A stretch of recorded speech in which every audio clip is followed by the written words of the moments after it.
ఇవాళ వట్టి అయితే నిద్ర పట్టనే పట్టదు ఎట్టి పరిస్థితుల. ఏం చేస్తాడు ఇవాళ ఎట్టి పరిస్థితుల నిద్ర పోతాడు ఇక. ఎందుకంటే ఈ జనాన్ని చూసినాక గజ్వేలీలో గీతిరిగా మంది గదిలో వచ్చిర్రని ఇక మరి ముందుగాల ఫామ్ హౌస్ లో ఉండి ఫేస్బుక్ లో మన సభ లైవ్ చూస్తున్న ముఖ్యమంత్రి గారికి ధన్యవాదాలు.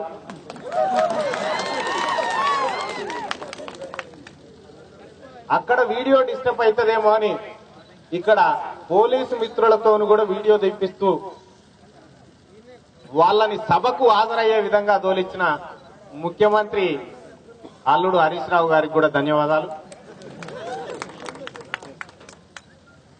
ఇక్కడికి వచ్చిన గజ్వేల్ ప్రజానికానికి, నా విలేకరి మిత్రులకు, తెలంగాణ జర్నలిస్ట్ యూనియన్ అధ్యక్షులు కప్పర ప్రసాద్ అన్నకు, జేఏసీ కార్యవర్గానికి, మా అక్కలకు, చెల్లెలకు అందరికీ పేరు పేరున ఉద్యమాభివందనాలు. ఇక ముందుగల హరీష్ రావు కాడికి సురువు. హరీష్ రావు ఏం చెప్తున్నాడు? ఆయన ఎట్టి పరిస్థితిలో మల్లన్న సాగర్ కట్టి తీరుతాం, ఎన్ని ఆటంకాలు వచ్చినా మల్లన్న సాగర్ కట్టి తీరుతాం అంటుండు. మరి ఎన్ని ఆటంకాలు వచ్చినా మల్లన్న సాగర్ కడతా అంటున్నా హరీష్ రావు, ఎన్ని ఆటంకాలు వచ్చినా డబుల్ బెడ్రూమ్ ఇల్లు ఎందుకు కడతా అంటలేవు? ఎన్ని ఆటంకాలు వచ్చినా అందరికి పింఛన్లు ఇస్తాను ఎందుకంటలేవు? ఎన్ని ఆటంకాలు వచ్చినా 3 ఎకరాల భూమి పంచుతాను ఎందుకంటలేవు? ఇది మీ నీతి. ఇక నెక్స్ట్ కేసీఆర్. ఇక కేసీఆర్ ముచ్చట ఎట్లుంటదంటే ఇవాళ గంగెడ్లోళ్ళకి పని లేకుండా అయిపోయింది, ఇవాళ పిట్టల దొరలకు పని లేకుండా అయిపోయింది. అందరి వృత్తులు దెబ్బతిన్నాయి ఇవాళ. ఎందుకంటే అందరి వృత్తిని ఆయనే నిర్వహిస్తున్నాడు ఇవాళ. అటువంటి మనిషి కేసీఆర్. ఇక కేటీఆర్ మొన్న సభలో మాట్లాడుకుంటా ఏమన్నాడు? సిరిసిల్ల నేరేళ్ళ కదా, నేరేళ్ల కాడికి పోయిండయా సిపిఐ నారాయణ జిహెచ్ఎంసీ ఎన్నికల చెవు కోసుకుంటా అన్నాడు, సిగ్గు లేకుండా తిరుగుతుండని అన్నాడు. అరే తమ్మి, ఆయన చెవు గాని మీ నాయన తల అన్నాడు. తమ్మి తల కదా, తల లేని ముఖ్యమంత్రి నేను చూడదలుచుకోలేదు కాబట్టి ఉండని. ఇక కుర్చీ, ఏ చెరువు కట్టకాడ చూడు నేను కుర్చీ వేసుకొని ఉంటా అంటాడు. ఏ చెరువు కట్ట నేను కుర్చీ వేసుకొని కట్టిస్తాను అంటాడు. ఇక కుర్చీ వేసుకొని ఇప్పుడు కట్టించుడు కాదు, భూములు గుంజుకునే పనిలో ఉన్నాడు ఆయన. ఒక గజ్వేల్ నియోజకవర్గంలోనే 1000 ఎకరాల భూములు గుంజుకపోతున్నాడు. ఈడ మరి దళితులకు వంచిన భూమి ఎంత సారు అని అంటే 85 ఎకరాలని సార్ చెప్తుండు. ఇలా మరి గుంజుకున్న భూమి ఎంత సార్ అంటే 15,000 ఎకరాలు ఉంటుంది సార్. ఇక ఆయన పంపకానికి ఈయన గుంజుకున్న దానికి ఇక లెక్క ఎట్లున్నదో మీరే చూడుర్రి. ఏమనంటే బంగారు తునక, బంగారు తునక చేద్దాం, గజ్వేల్లో దిగితే అడవిలో దిగుతున్నామా గజ్వేల్లో దిగుతున్నామా అర్థం కావద్దు అన్నాడు. ఇక వారానికి ఒకసారి ఫామ్ హౌస్ లో దిగుతున్నాడు. అది మరి అడవి అనుకొని దిగుతున్నాడా ఎట్లా అనుకొని దిగుతున్నాడు ఆయనకే తెలుసుగా. బంగారు తెలంగాణ అంటే ఏందో జర్ర ఒక్కసారి అర్థం చెప్పు సార్. బంగారు తెలంగాణ అంటే ఒక ఇంట్లో 4 పదవులేనా? ఒక ఇంట్లో 2 ముసలోళ్ళు ఉన్నప్పుడు ఒకరికి పింఛని, ఒక్కింట్లో ఒకరికే ఇస్తారమ్మా అని చెప్తున్నారు. మరి ఒక్కింట్లో ఒక్కడే ఉండాలి కదా మంత్రి. ఒక్కింట్లో ఒకరికి పింఛన్ ఇచ్చినప్పుడు ఒక్కింట్లో ఒక్కడే ఉండన్నా వద్దా మంత్రి? అగోళ్ళు గట్ల కాదట. ఇక నిరుద్యోగుల ఉద్యోగాలు ఎన్ని కాలు ఉన్నాయి సార్ అని మన కోదండరామ్ సార్ని అడిగిన. సార్ చేసిన లెక్క, సార్ ముంగటేసిన లెక్కకు అన్ని బొంగ ఇంకా 1,70,000 ఉద్యోగాలు ఖాళీగా ఉన్నాయని సార్ చెప్పాడు. ఇక అవి భర్తీ చేస్తేందుకు ఇంకా ఆయనకు తీర్గువాటం దొరకలేదు. మరి తెలంగాణ ముఖ్యమంత్రి పోస్టు ఖాళీ ఉందని తెలవంగానే 8 గంటలకే పోయి భర్తీ చేసుకోలే? పొద్దుగాల 8 గంటలకే మరి ఇవి భర్తీ చేసేందుకు 3 ఏళ్ళు ఎందుకు పడుతుందో ఇంకా ఇప్పటికి కూడా నోటిఫికేషన్లు లేవు.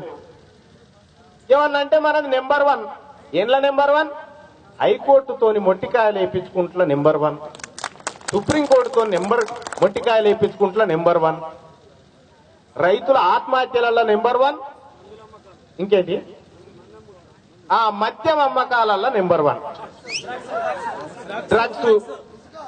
డ్రగ్స్ ఇసుక ఇంకేమేమో ఉన్నాయి, అవి పేరే యాదికి రాదు.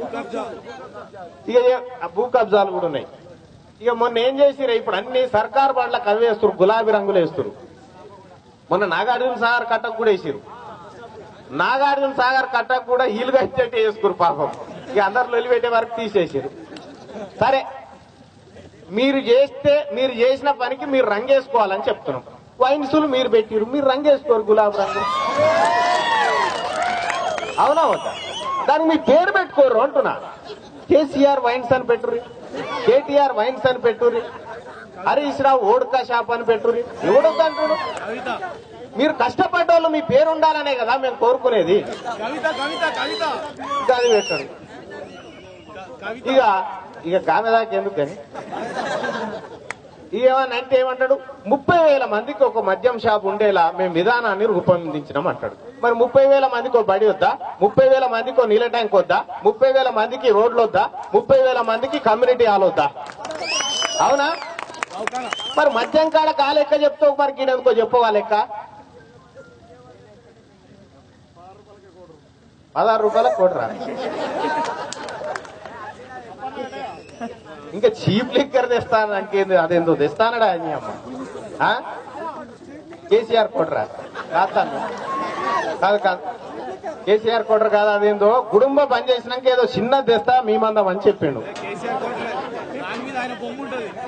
చీప్ లిక్కరే అనుకుంటా, అది తెస్తా అని చెప్పిండు. నేను ఆయాలనే హర్షించిన, ఒక గొప్ప పని చేస్తున్నావు, ఆ కోటర్కే నీ పేరు పెట్టుకో సార్ అని చెప్పిన. ఎంత బాగుంటుండే ఇవాళ, బంగారు తెలంగాణలో భాగం అవుతుండే కదా. ఏమైనా బుద్ధి ఉన్నదా ముఖ్యమంత్రికి? 113 మంది చచ్చిపోయారు. ఆ గజ్వేల్లా రైతులు 113 మంది చచ్చిపోయారు. ఇండ్ల నెంబర్ 1, ఇండ్ల నెంబర్ 1 ఉన్నాడు ముఖ్యమంత్రి. ఇక చెల్లె కవిత, ఆమెదో ముచ్చట ఏమంటది, అప్పుడు తెలంగాణ ఉద్యమం అప్పుడు అసెంబ్లీ ముంగట మా అంబేద్కర్ విగ్రహం ఎందుకు పెట్టావు కిరణ్ కుమార్ రెడ్డి?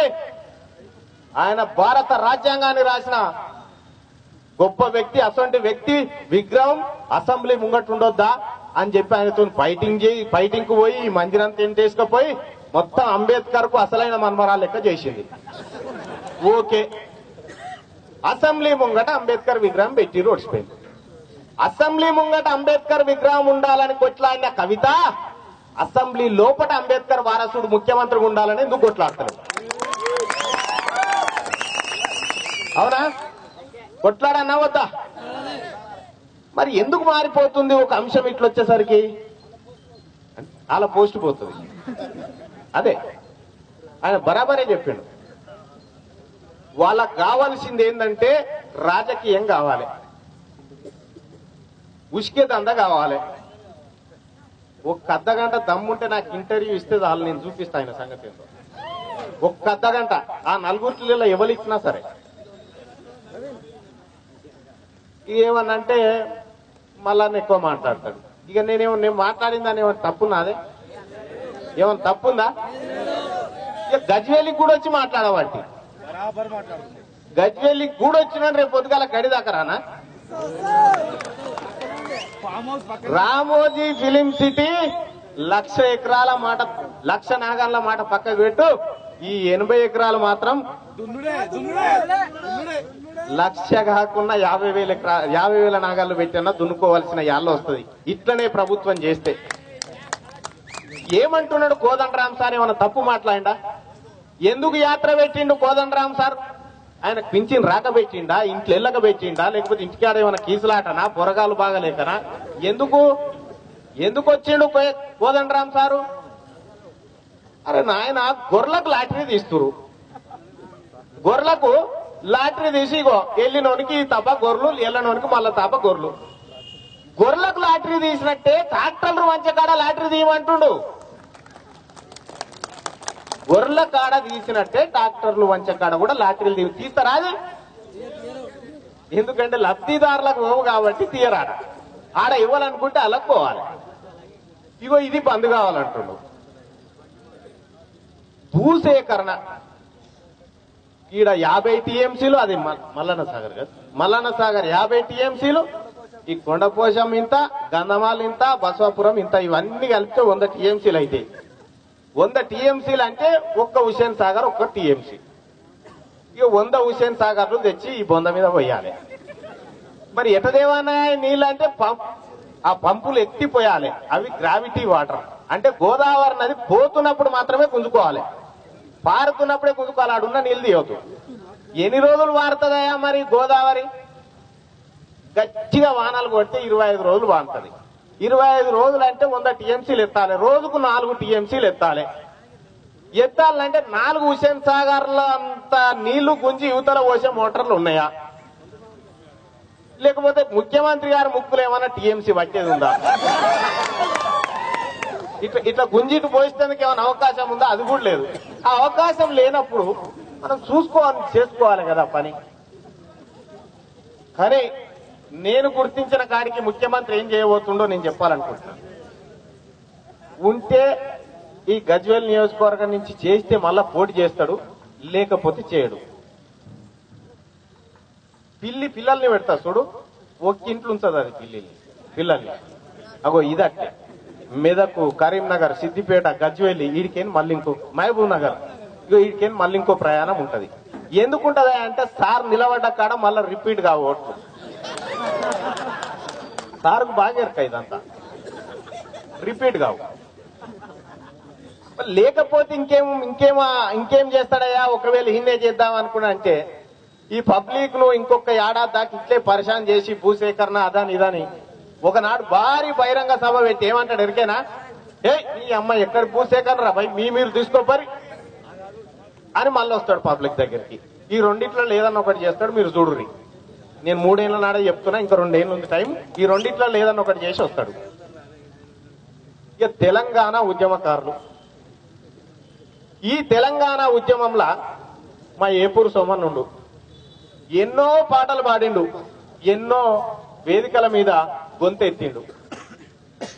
ఏపూరు సోమన్నతో పాటలు పాడిన పిల్లలు కొన్ని 100 మంది ఉంటారు. నీ 100 మంది పాటలు పాడిన వాళ్ళ దాంట్లో ఒక్కలన్న వెలుమోలు ఉన్నారే? దొరలు ఉన్నారా? ఒక్కలు కూడా లేడు చూడ్రి. అంటే పాటలు పాడేది మనం, డాన్సులు చేసేది మనం, తెలంగాణ తెచ్చుకునేది మనం, డప్పులు కొట్టుకునేది మనం, అధికారం ఆయన చేతులకు.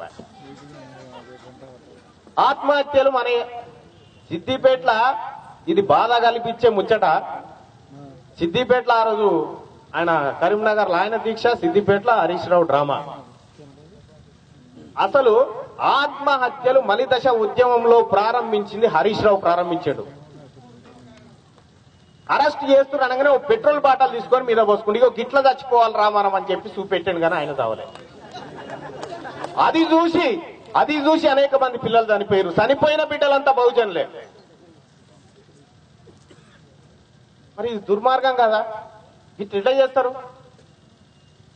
ఈ పద్ధతి పరిపాలన మారన్నా వద్దా? తెలంగాణలో ప్రజలు కోరుకుంది ఏంది? వచ్చే తెలంగాణలో కేసీఆర్ ముఖ్యమంత్రి కావాలని కోరుకున్నారా? కేటీఆర్ మంత్రి కావాలని కోరుకున్నారా? ఎవరు కోరుకోలే. వాళ్ళేదో ఏమనంటే నాయన తెచ్చిండు తెలంగాణ. ఎట్లయితే ఆ రోజు తెలంగాణ తెచ్చిందో అని ఆయన ఊపుకుంటా మాట్లాడతాడు. అంత పెద్ద తెలంగాణ తెచ్చిన మొనగాడికి హైకోర్టు ఎందుకో తెస్తలేడు. మరి దేవల్లా వద్దా?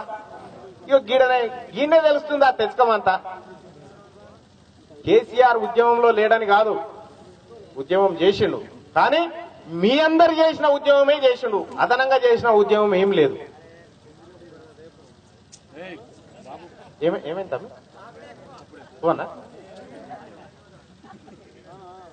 ఈ పద్ధతి మారాలి తెలంగాణలో. ఇదివరకే 2 మలకల పైపులు వరిసిపోయారు. ఇప్పుడు మళ్ళా పైపుల వరుసడు కానే ఉంది. మళ్ళాళ్ళకేం ఇంకేమైనా బంగారు నీళ్ళు వస్తాయా పైపులకేం, లేకపోతే ఏమైనా ఇతని నీళ్ళు వస్తాయా, ఎట్లొస్తాయా నీళ్లు? గవే నీళ్ళు కదా. ఉన్న ట్యాంకులు ఉండే గల్లనే నింపమంటుండు కోదండరామ్ సారు. ట్యాంక్ పడితే అయితే నీళ్ళు వచ్చేదానికి మళ్ళా పైపులు వేసుడు ఎందుకు? అంటే ఇదంతా సంపద దోచుకునే ఒక ప్రయత్నం ఇది. ఇగో ఇది మారాలంటుండు, అవినీతి జరగొద్దు అంటుండు. ఏమన్నంటే మియాపూర్ భూముల కుంభకోణం, డ్రగ్స్ కేసు. ఇక ఆయన ఏమంటాడు నాయన నరసింహారెడ్డి గారు, ఎవరిని వదలం, ఎంతటి వారైనా వదిలిపెట్టే పరిస్థితి లేదంటాడు. ముందుగాల పట్టుకోవాలి కదా వదలాలంటే, అవునా కాదా? ముందుగాల పట్టుకున్నాక వదలాలన్నా వద్దా అనేది అప్పుడు డిసైడ్ చేసి, నువ్వు పట్టుకోకనే పోతివి. ఇగో ఇట్లా ఉంటాయి అలా మాటలు. పబ్లిక్ కూడా ఆలోచన పెంచుకోవాలి ఏం జరుగుతుందనేది. ఈ కుట్రలు పసిగట్టాలి అంటున్నా. ఈ కుట్రలు పసిగట్టకపోతే ఇదే బానిసత్వం ఉంటది. ఈ బానిసత్వం పోవాలి. నేను అందుకోసం ఒక పాటలో రాసిన పాట, రాలేన రక్తపు చుక్కల సాక్షిగాను ఒక పాట రాసిన. దాంట్లో రాసిన, బడుగులంతా ఒక్కటయ్యి అడుగు అడుగు ముందుకేస్తే బానిస సంఖ్యల్ల బాధ బంధం తెగిపోదా అని చెప్పి రాసిన. కాళోజీ చెప్పిన ఆ కాలం రాలేదా, కాటు వేసే వేటగాడు నువ్వై రాలేవా అని చెప్పిన. బడుగులకు అయిపోలే, ఇంకా తెలంగాణ రాలే. తెలంగాణ ఎవరికి వచ్చింది? దొరలకు మాత్రమే వచ్చింది తెలంగాణ. ఇంకా మన బడుగులకు రాలే. యుద్ధం మిగిలే ఉంది. అది చేసి ముందుకు తీసుకుపోవాల్సిన యుద్ధమే అది.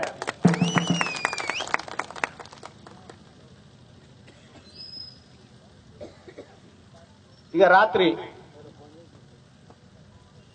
ఉస్మానియా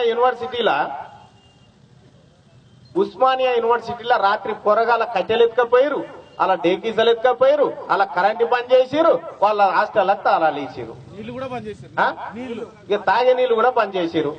ఇంత దుర్మార్గం ఇదికోసమే వచ్చిన అదే తెలంగాణ. ఏమనంటే పొడుగు గజం దుంకే వాళ్ళు ఉన్నారు నలుగురు.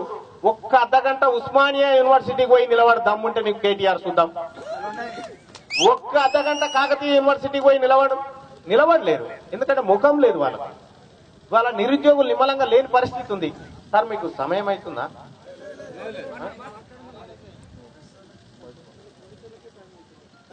ఇక వాళ్ళ బాధ వాళ్ళకు ఉంటుందిలే. పాపం పోలీసు వాళ్ళు ఏం చేస్తారే, వాళ్ళ డ్యూటీ వాళ్ళది. కానీ వాళ్ళు కూడా పాపం సాట్కెళ్ళి నమస్తే పెడుతున్నారు సార్కు. సాట్కెళ్ళి ఇక ఇప్పుడన్నా పోతుందేమో ఈ బాధ మాకని. ఇక డిఎస్సి ప్రకటన ఎన్ని మాటలు చేసిండు? డిఎస్సి ప్రకటన కడియం శ్రీయర్ గారు 15 రోజుల్లో డిఎస్సి. ఇక వచ్చే చూడు, మనము రాసుకుంటాం చూడే, అప్పుడు బొగ్గుతో ఇంటికి రాసుకునేది ఓ స్త్రీ రేపు రాని, ఓ డిఎస్సి రేపే. ఎప్పుడు చూసినా రేపే ఉంటది డిఎస్సి. వినాయకుని పెయిన్ ఎప్పుడు అంటే రేపే. ఓ గట్లుంది కథ డిఎస్సి కథ. ఏ గ్రూప్ 2లో ఇక మీకు తెలుసు కదా, అసలు పరీక్ష రాయవలసింది ఏంటంటే తెలంగాణ పబ్లిక్ సర్వీస్ కమిషన్ సభ్యులు రాయాలి. వాళ్ళకి అర్హత ఉందా లేదా ముందుగా. వాళ్ళు పరీక్ష రాసి వాళ్ళకి అర్హత ఉందేమో తెలుసుకుంటే అప్పుడు విద్యార్థులకు పరీక్ష పెట్టాలి. ఇట్లా రకరకాల బాధలు. అట్లని చెప్పి కేసీఆర్ ఉద్యోగాలు వేయడం అనుకుంటారా మీరు చూడరు. ఇంకో ఏడాది అయినాక మీకు మెస్లో వశపోవు, ఏ దానికి అప్లై చేయాలో అర్థం కావద్దు. అటువంటి ఉద్యోగాలు వేస్తాడు. నిజం పక్కా వేస్తాడు. ఎప్పటిదాకా అదే కథ, ఈ ఎలక్షన్ అయిపోయేదాకా నడుస్తుందా కథ. ఇక మా జర్నలిస్టు మిత్రులు, నేను వచ్చాడు మా ప్రసాద్ అన్నతో ఒకనాడు విలేకరులంతా, మీడియా మిత్రులు అంతా పోయి, సార్ మాకు డబుల్ బెడ్రూమ్ అని అంటే, ఏ పిచ్చాడని, ఎక్కడ డబుల్ బెడ్, మీకు త్రిబుల్ ఉండాలి కాదు, మీకు త్రిబుల్ ఉండాలి. నేను ఆలోచన చేస్తున్నది ఏంటంటే జర కిచెన్ పెద్దగా ఉండాలని ఆలోచన చేస్తున్నా తప్ప ఇంకోటి లేదని ముఖ్యమంత్రి గారు చెప్పారు. ఇక దాన్ని బట్టి మమ్మల్ని ఎట్లా అవమానించు. కిచెన్ పెద్దగా ఉండాలంటే మా భార్యలు కిచెన్ లో పట్టరానా? అంతేనా? ఇక గిట్లా అవమానం చేసి పంపుతాడా? ఇంతకు జర్నలిస్టులమేనా మేము? ఎవరము ఈ తెలంగాణలో ఇవాళ ఎంతో కసితోనున్నారు జర్నలిస్టులు వార్తలు రాస్తందుకు. ఏం లాభం? యాజమాన్యాలు మా చేతులు లేవా, వాళ్ళు చెప్పిందే కథ. అందుకోసమే ఇవాళ మీడియా కూడా ఒకప్పుడు జేఏసీ చైర్మన్ కోదండరాం సార్ మాట్లాడుతుండంటే 20 కెమెరాలు, ఈ కెమెరామెన్లు ఇటు నూక్కోను అటు నూక్కోను ఇద్దరు కొట్టుకుందరు అట్లుంటుండే. ఇలా చూసి రాయిందో. అందుకోసం ఏం చేసిరు, ఆల్టర్నేట్ మీడియాను సృష్టించారు, సోషల్ మీడియాను, సోషల్ నెట్వర్క్ సృష్టించారు. ఇలా జేఏసీ ఒక పెద్ద విప్లవం జరిగిపోతుంది. నిన్న పొద్దుగాల నేను ఒక గంట సేపు కోదండరాం సార్ తోటి లైవ్ చేస్తే 2 లక్షల మంది చూసిరు దాన్ని. తెలంగాణలో 2 లక్షల మంది. అటువంటి జేఏసీ సోషల్ మీడియా నెట్వర్క్ ఒక అంత తీవ్ర స్థాయిలో తయారయ్యారు. వాస్తవాన్ని కూడా ఏ ఛానల్లో పెట్టినా కొంతమంది చూడరే, సత్యమే చెప్తున్నా, చూడరు. ఇవాళ రేపు టీవీలలో ఎక్కువ వస్తలేవు జబర్దస్తులు గవిగవే కానీ ఏం చూస్తలేరు ఇక జనం కూడా. ఎప్పుడైనా చూడాలనిపిస్తే కామెడీ కావాలంటే కేసీఆర్ స్పీచ్ వింటారు, అంతకంటే ఎక్కువేం చూస్తలేరు. అవునండి. అంటే మీడియాని కూడా సరే ఇప్పుడు గుప్పిట్లా పట్టవచ్చు కానీ ఆ మీడియాని నీ పని చేస్తుంది ఎప్పుడో, అదైతే గ్యారంటీ. ఓర్చుకునే కాడ ఓర్చుకుంటా దెబ్బలు ఇంతగానం కొడతారే ఇంతగానం పడతాం. మరి సరే ఇవాళ నువ్వు మీడియాని ఆపొచ్చు, నువ్వు ఏమన్నా ఆపొచ్చు, మరి పబ్లిక్ నేను ఆపలేకపోయినావు. ఇవాళ ఎన్నో ఊర్ల కాడ ఆ ఊళ్ళకి కూడా మల్లగాలని ఇట్లా అంతల వాళ్ళే ఇట్లా నిలబడి అడ్డం ఇటు పోకుండా, పోయే ఆలోచన కూడా లేదు మనకు, కానీ అటు పోకుండా అడ్డం నిలబడ్డారు. సరే మెయిన్ రోడ్ మీద నేను అదే కోదండరాం సార్తో అన్నా, సార్ మెయిన్ రోడే మంచిగా ఉంటది కదా, ఎందుకంటే మనం బిజినెస్ సభ గజ్వేల్ అయినప్పటికీ కూడా మెయిన్ రోడ్ మీద పోతుంటే కరీంనగర్, సిద్దిపేట ఇదంతా వాడుతుంది సార్, ఇది బాగుంటది అని చెప్పిన. ఈ ఊళ్ళే పొంటి పోతే కూడా ఊళ్ళే మళ్ళీ అటే తిరుగుతాం వస్తాం, కష్టమవుతుంది అని చెప్పి. ఇలా గజ్వేల్ల ఇంతమంది వచ్చి కూర్చున్నారంటేనే ప్రభుత్వం పైన ఏ విధంగా వ్యతిరేకత ఉందో ఇగో ఇది కనిపిస్తూనే ఉంది. జర గడ్డు పెట్టు తమ్మి, గడ్డు పెట్టు. 2019లో ఒక నినాదం తీసుకోవాలనుకుంటుందట గజ్వేల్, దొరా హటావో గజ్వేల్ బచావో. ఇప్పటిదాకా ఎవరు అనే నాతోటి దొరా హటావో గజ్వేల్ బచావో అన్నట. మన ప్రతాప్ రెడ్డి అన్న అంటే ఈ నినాదం నడుస్తుంది అట్నేయడా అని చెప్పని అన్నాడు. అది వాస్తవంగా కనిపిస్తా ఉంది. ఇక ఇంతమంది వచ్చి ఇక్కడ కూర్చున్నాక ఇక ఊళ్ళే పొంచి ఎవరు ఉన్నారే, అంతే ఇన్నే ఉండే. ఇక్కడికి వెళ్ళి ఇక ఎట్లయినా నల్గొండకు వస్తే వాళ్ళు ఊరుకోరు జనం, ఆడు ఎట్లయినా నల్గొండలో పని చేస్తారు. ఇక మొన్న హరీష్ రావు గారు నల్గొండలు పిలుస్తున్నారట సార్ని, మరి బొమ్మని అంటారా అంటే కుక్కలు కూడా వద్దని చెప్తలేరట, పూజ బొమ్మని రాదా అని అంటున్నారట. ఇది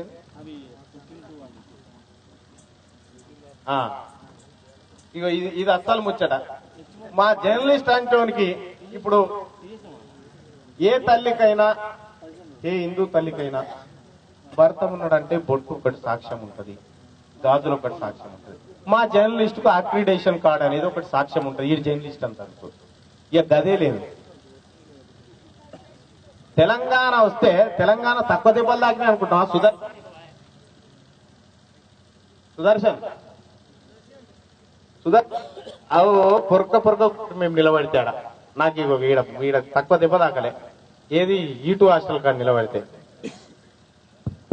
రోడ్ B హాస్టల్ కాడ నిలబడితే ఇక మేము గిందు కోసం అయితే తగ్గించుకున్నామా? అక్రిడేషన్ కార్డు ఆంధ్ర సర్కారు ఉన్నప్పుడన్నా బాగా ఇంటికాడ ఇచ్చిపోయాడు. ఇండ్లు ఇయ్యవా, ఏమి ఇయ్యవా, ఇక ఏమి ఇచ్చినవయ్యా మాకనంటే ఇక మా బతుకులు కూడా ఆగమున్నాయి. జర్నలిస్టుల బతుకులు కూడా ఏం చక్కదనం ఏం లేవు. ఏదో మీది తెల్లబట్టలు వేసుకొని కనిపిస్తున్నాం కానీ గట్టిదే. మొత్తం జర్నలిస్టుల బతుకులు కూడా ఆగమైపోయినాయి. జేఏసీకి మా విజ్ఞప్తి ఒకటి, జర్నలిస్టుల పక్షాన కూడా మీరు ఒకసారి మాట్లాడాలి, వాళ్ళకు కూడా కొంత వెసులుబాటు కలగాలి ఈ ప్రభుత్వంలో. ఈ ప్రభుత్వం సరే ఇది కళ్ళు తెరుస్తుందా మూస్తుందా అటే పోతుందా మనకు తెలియదు, కానీ కనీస డిమాండ్ జర్నలిస్ట్ నుంచి కూడా, మన జేఏసీ నుంచి కూడా, జర్నలిస్టు సంఘాలుగా జర్నలిస్టు మిత్రుల నుంచి కూడా మేము మిమ్మల్ని కోరుకుంటున్నాం సార్. జీవో నెంబర్ 239 కూడా రద్దు చేయాల్సిన ఒక అంశం ఉంది. దాని మీద కూడా జేఏసీ చైర్మన్ కోదండరామ్ సార్ గారు స్పందిస్తారని చెప్పి మేము అనుకుంటున్నాం. ఇక సార్ అయితే ఇంకొక రెండు ముచ్చట్లు మాట్లాడుతున్నాం. ఇక ఏంటి, గజ్వేల్లో సీఎం క్యాంప్ ఆఫీస్ కోసం హౌసింగ్ బోర్డులో ప్లాట్లకు హద్దులు తీసేసినారు, వాస్తుకు లేదని. అసలు ముఖ్యమంత్రి వాస్తుకు లేడు కదనే మనకు, ముఖ్యమంత్రి వాస్తుకు లేడా మనకు.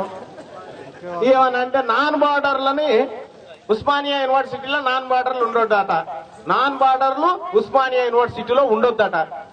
అసలు మన ముఖ్యమంత్రి నాన్ బార్డర్లు ఉన్నాడు కదా. ఇప్పుడు దళితుడు ఉండవలసిన జాగా ఈ ఉన్నాడంటేనే నాన్ బార్డర్లు ఉన్నట్ట.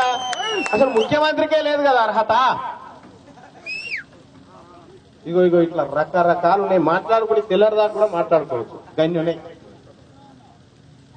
తెలంగాణ రాష్ట్రాన్ని ఓ మేధావులారా ముందు కూర్చున్న మేధావులారా, గెట్టు తెలంగాణ చూసి పట్టు విడిస్తే మీరు తెలంగాణ సమాజాన్ని మోసం చేసిన వాళ్ళు అవుతారు.